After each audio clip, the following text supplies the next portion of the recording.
কারণ মানুষ কোনোদিন জাহান্নামে যাবে না, মানুষ কোনোদিন জাহান্নামে যাবে না, তবে জানোয়ার জান্নাতে যাওয়ার যোগ্য না।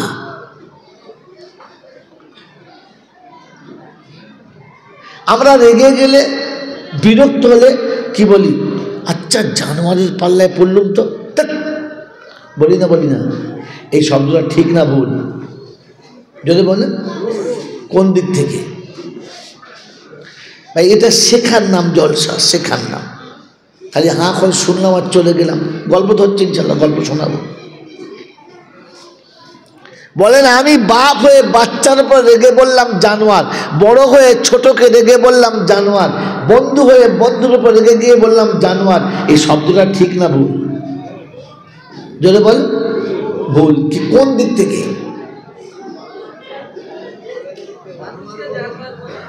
মানুষকে, তাই ভুল। এটা বোঝার জন্য ইলমের দরকার। কিসের দরকার? ইলমের দরকার, জ্ঞানের দরকার।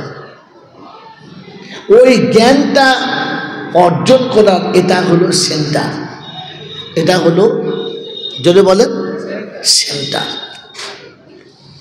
এই জ্ঞানের সেন্টারের প্রথম সেন্টার কোনটা বলো? বাস এবার গল্প শুনিয়ে দিচ্ছি। যেখান থেকে মানুষ জ্ঞান অর্জন করে, শিক্ষালয়, এই মাদ্রাসা হোক, স্কুল হোক, এর প্রথম শিক্ষাঙ্গনের নাম কি? প্রথম বিদ্যালয়ের নাম কি?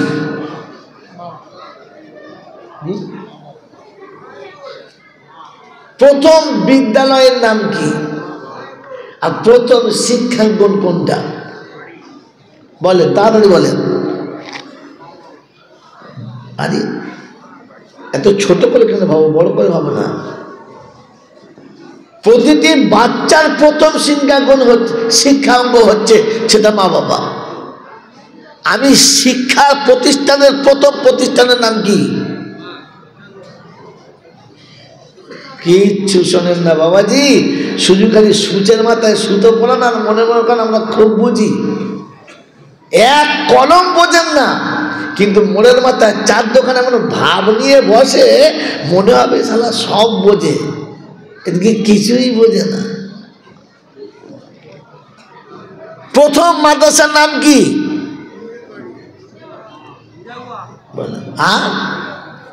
কি বলবো, কি বলেছে?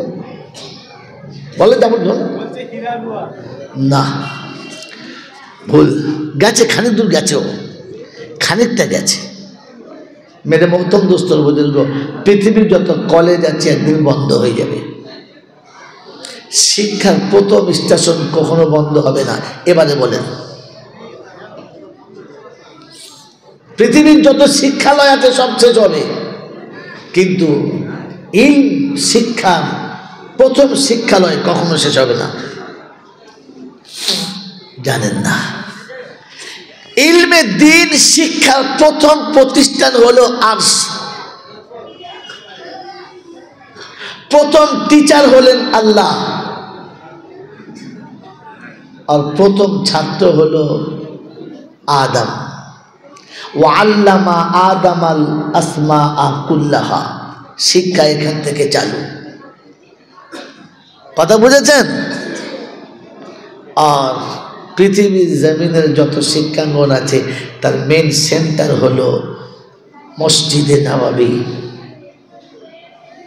এই জন্য আমি অনেক সময়তে একসময় একটা চরম অশান্তির মাঝখানে পড়েছিলাম, আর সেদিন বলেছিলাম, অনেক আগের কথা, আর তারা শোনাচ্ছিল, তাদের কথা ছিল হেজবুল্লাহ রাই জান্নাতে যাবে, হেজবুল্লাহ রাই আল্লাহর দল, আর কেউ না। তারা জানতো আমরা হেজবুল্লাহ। আল্লাহ শোনেন, প্রথম শিক্ষা যেখানে শুরু হয়েছে ওটা হলো বাইতুল্লাহ, আল্লাহর ঘর। প্রথম টিচার যিনি, তিনি হলেন মুহাম্মাদুর রাসূলুল্লাহ। মনে থাকবেন ইনশাআল্লাহ। প্রথম যে বই দিয়ে শিক্ষা শুরু, ওই বইটার নাম হলো কালামুল্লাহ।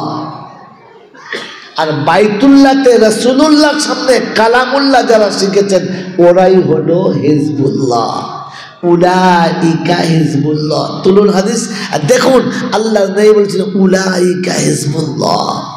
অতএব আল্লাহর ঘরে বসে কোরআন শেখে যারা, কোরআন শেখায় যারা, কোরআন শোনে যারা, কোরআন শোনায় যারা, কোরআন বোঝে যারা, কোরআন বোঝায় যারা, হিজবুল্লাহ হলো মসজিদের বাইরে নয়, মসজিদের ভিতরে। কথা মনে থাকবেন ইনশাআল্লাহ। আমার আল্লাহওয়ালা ভাইরা, জ্ঞানীজনরা, শুধু মানুষেরা, এই জন্য ইলম এটা হলো মার্কাজ। আমি আর আপনি মনে রেখে দিই, এই মার্কাজের যিনি প্রথম সেন্টার চালিয়েছেন তিনি মুহাম্মাদুর রাসূলুল্লাহ। আমার আল্লাহওয়ালা ভাইয়েরা, জ্ঞানীজনরা, শুধু মানুষেরা, আমি আর আপনি মনে রেখে দিই, আপনাকে আর আমাকে শোনানো হয়েছে তোমাদেরকে নির্বাচিত করে পাঠিয়েছি, তোমরা নির্বাচিত হয়ে এসেছে, অতএব তোমাদের সব কিছু নির্বাচিত হবে। হুয়াজতাবাকুম ওয়া সাম্মাকুমুল মুসলিমিন, আমি তোমাদের নাম মুসলমান দিয়েছি, আর আমি তোমাদেরকে নির্বাচন করে রেখেছি আদম থেকে ঈসা পর্যন্ত সমস্ত নবীর উম্মতের ভিতর থেকে আমি বেছে বেছে তোমাদেরকে উম্মতে মুহাম্মাদি করেছি। আমার বন্ধুরা, আমার আল্লাহওয়ালা ভাইয়েরা, জ্ঞানীজনরা, শুধু মানুষেরা, আমি আর আপনি একটু ভাবি, আল্লাহ আমাদেরকে বেছে ছেঁটে আলাদা করেছে, আর আমি আপনি আল্লাহ পাকের পছন্দের পাত্র বলে আলাদা করেছেন।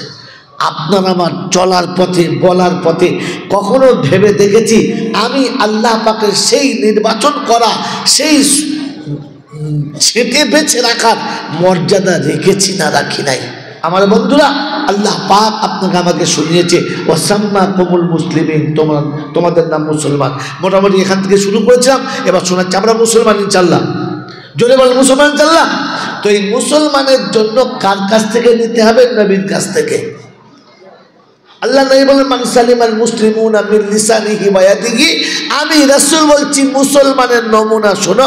মুসলমান আর এক মুসলমানের কাছে নিরাপত্তা পাবে, সে কখনো তাকে কষ্ট দেবে না, হাতে কিংবা মুখে কোনো মুসলমানকে কষ্ট দেবে না, তার নাম মুসলমান। আমি আপনি যারা বসে আছি, এবারে ভাবি এই চ্যাপ্টারের ভিতরে আপনার আমার নাম পড়ে কি পড়ে না? এটা রাসূল শুনিয়েছে, আমি না। আর আল্লাহ শোনাচ্ছে, রাসূল যেটা দেবে ওটাই আমার কথা, ওইটাই কারেক্ট। অতএব আমি মুসলমান বলে যতই দাবি করি, আমার মুসলমানিত্বের দাবির পরিচয় মানানোর জন্য তিনি শুনিয়ে দিয়েছেন এটা কি জি নবীন সাল্লাহ, নবীন সাল্লাহ। তো আল্লাহ পাক শোনাচ্ছেন লাকাদ কানা লাকুম ফি রাসূলিল্লাহি উসওয়াতুন হাসানা। তুমি যদি সত্যিকারের মানুষ হতে চাও আর উম্মতে মুহাম্মাদি বলে পরিচয় দাও, তো আমার নবীর জীবনীটা তোমাদের কাছে সব থেকে বড় নমুনা। আমার আল্লাহওয়ালা ভাইরা, জ্ঞানীজনরা, শুধু মানুষেরা, অনেক কথা বলে ফেললাম, এবারে কথাগুলোকে গুছিয়ে নেন। বলেন আপনার আমার কোন আমলটা আমার নবীর সাথে মেলে? কোন আমলটা দেখি আমি কিয়ামতে বলবো যে রাসূল এইটা আপনার মতো করেছি, এটা আপনার সঙ্গে মিলিয়ে নিয়েছি? কি যে মেলাবো ইনশাআল্লাহ, মেলাবার চেষ্টা করবেন ইনশাআল্লাহ। আমার আল্লাহওয়ালা ভাইয়েরা, জ্ঞানীজনরা, শুধু মানুষেরা, আল্লাহর পিয়ারা নবী সাল্লাল্লাহু তাআলা আলাইহি ওয়াসাল্লাম, কথা এখান থেকে মনে রাখেন, পিছনে ছাড়া কথা মনে নাও রাখতে পারেন, এখান থেকে মনে রাখেন। আল্লাহর নবী সাল্লাল্লাহু তাআলা আলাইহি ওয়াসাল্লাম এশার নামাজের সময় মসজিদে নববীতে এসেছেন, নামাজের আজান হয়ে গেছে, রাসূল মেম্বরের ভিতরে বসে আছেন, জামাতের টাইমে জামাত হবে, সাহাবীরা ওযু করে ভিতরে বসেছেন, আর আল্লাহ রাসূল মেম্বরের ভিতরে বসে বেতাহাসা একেবারে বেমালুম কাঁদতে শুরু করেছেন। এত কাঁদছেন যে সাহাবারা অবাক হয়ে গেছেন, কি হবে রাসূল এতটা কাঁদছে কেন, কি হলো আল্লাহ রাসূলের? অনেকক্ষণ কাঁদলেন, কাঁদার পরে বহুক্ষণ পরে আস্তে আস্তে রাসূল সামলালেন, কান্না বন্ধ হলো, নামাজ হয়ে গেল, জামাত হয়ে গেল, নামাজ হয়ে গেল, সাহাবীরা বসে আছেন। নামাজের শেষে আল্লাহ রাসূল চেহারা ফিরিয়েছেন, তো সবাই বসে জিজ্ঞাসা করছেন, ইয়া রাসূলুল্লাহ, ইয়া হাবিবাল্লাহ, বেয়াদবি হলে মাফ করবেন, একটা কথা জানতে চাইছিলাম। বললে কি? বলে ইয়া রাসূলুল্লাহ, ইয়া হাবিবাল্লাহ, এতটা কাঁদছিলেন কেন নামাজের আগে? কাঁদার কারণটা কি? কোনো দুঃসংবাদ, কোনো বিপদ, কোনো মুসিবত, কোনো রকমের কোনো আবহাওয়া, কোনো খবর? আল্লাহ রসুল বললেন না। বললেন তবে? আল্লাহ রসুলের চোখ দুটো পানিতে ছলছল করছে, একেবারে অশ্রুসিক্ত নয়ন, আবার চোখে পানি এসে গেছে। সাহাবীরা অবাক, চুপ করে আছে। বললেন ইয়া রাসূলুল্লাহ, বেয়াদবি হলে বলতে হবে না, যদি বলার না হয় তো বলবেন না। আল্লাহ নবী বললেন না, আমি নামাজ পড়তে এসেছি, মুসাল্লায় বসেছি, হঠাৎ আমার মাকে মনে পড়ে গেছে, আমার মা মনে পড়ে গেছে। আমার মায়ের কথা যখন মনে পড়েছে, আমি আমার কান্না ধরে রাখতে পারি নাই। কারণ যখন আমি নামাজের জন্য আসছিলাম, ওই সময় এক বাচ্চা চলে যাচ্ছে, আর মা তাকে আদর করে ঘুরিয়ে নিয়ে কোলে বসিয়ে এতটা আদর করছে। আমি রাসূল দেখার সাথে সাথে মনে হয়েছে, আমার মা যদি থাকতো আমিও এইরকম জীবনে আদর পেতাম। আমার মা মনে পড়েছে। আমার বন্ধু, আমার আল্লাহওয়ালা ভাইরা, আমার জ্ঞানীজনরা, বুদ্ধিজীবীরা, আমি আপনি ভাবি আর বলেন আমাদের মা মনে পড়েছে? কখনো মা মনে পড়ে? মা মনে পড়ে? আল্লাহ পাক শোনাচ্ছেন, আয়াত শুনিয়ে রেখেছি, একটুখানি শুনিয়ে ছেড়ে দিয়ে চলে গিয়েছিলাম। আল্লাহ পাক ওয়াহফিজ লাহুমা জানাহা যুল্লি মিনার রাহমা ওয়া কুর রাব্বিরহামহুমা কামা রাব্বায়ানি সাগীরা। বিশ্ববাসী শুনে রাখো, আমার ফয়সালা তোমাদের শুনিয়ে দিয়েছি আর বলে দিয়েছি, পিতা মাতাকে ডানার ভিতরে মোহাব্বতের বাহু ধরে রেখে দাও, কোনোদিন যেন তাদের সঙ্গে দুর্ব্যবহারের সূচনা করবে না, ওহ শব্দটুকু বলবে না, কষ্টের ভাবটা প্রকাশ করবে না। আমি আল্লাহ পাক শুনিয়েছি, ওদেরকে মোহাব্বতের বাহু ধরে রাখো, যারা তোমাকে সব থেকে বড় আদরে রেখেছে। আল্লাহ পাক রব্বুল আলামিন বলে, উম্মত রে, ও হাবিবের উম্মত, তুমি তোমার নবীকে ফলো করে এসো।